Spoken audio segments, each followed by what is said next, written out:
సుందరాయ శుభాంగాయ మంగళాయ మహోజసే సింహశైల నివాసాయ శ్రీ నృసింహాయ మంగళం.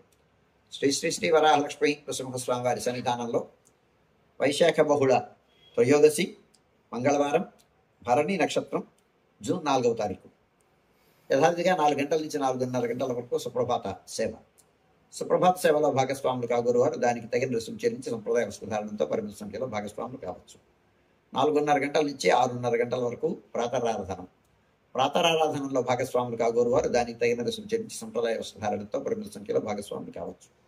4:30 గంటల నుంచి 6:30 గంటల వరకు జరిగేటువంటి ప్రాతరారాధనలో భాగంగా నిత్యవేద పారాయణం, ఉపనిషత్ పారాయణం, దివ్యప్రబంధ సేవాకాలం, అనంతరం ధూపసేవ. ధూపసేవా సమయంలో చతుర్వేద పారాయణం, శ్రీరామాయణం, భారతం, భాగవతం, విష్ణు పురాణం, క్షేత్ర మహాత్మ్యం, వరాహ పురాణం, శ్రీభాష్యం, భగవద్విషయం మొదలైన గ్రంథాలన్నీ పారాయణం చేయడానికి ఉపక్రమిస్తారు.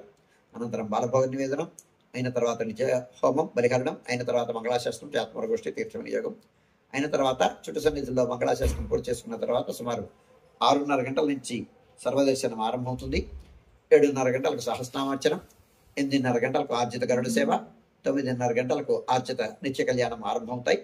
ఆయా సేవల్లో భాగస్వాములు కాగోరువారు ఆయా సేవలకు తగిన రుసుము చెల్లించి సంప్రదాయ వస్త్రధారణంతో పరిమిత సంఖ్యలో భాగస్వాములు కావచ్చు.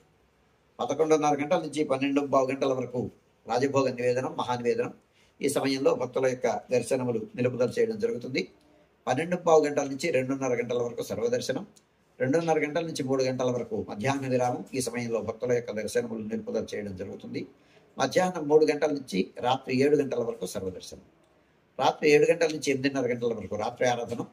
రాత్రి ఆరాధనలో భాగస్వాములు కాగోరువారు దానికి తగిన రుసుము చెల్లించి సంప్రదాయ వస్త్రధారణంతో పరిమిత సంఖ్యలో భాగస్వాములు కావచ్చు. 8:30 గంటల నుంచి 9 గంటల వరకు సర్వదర్శనం. 9 గంటలకు ఏకాంత సేవ కవాట బంధనంతో ఈనాటి కార్యక్రమం సుసంపన్నమవుతుంది.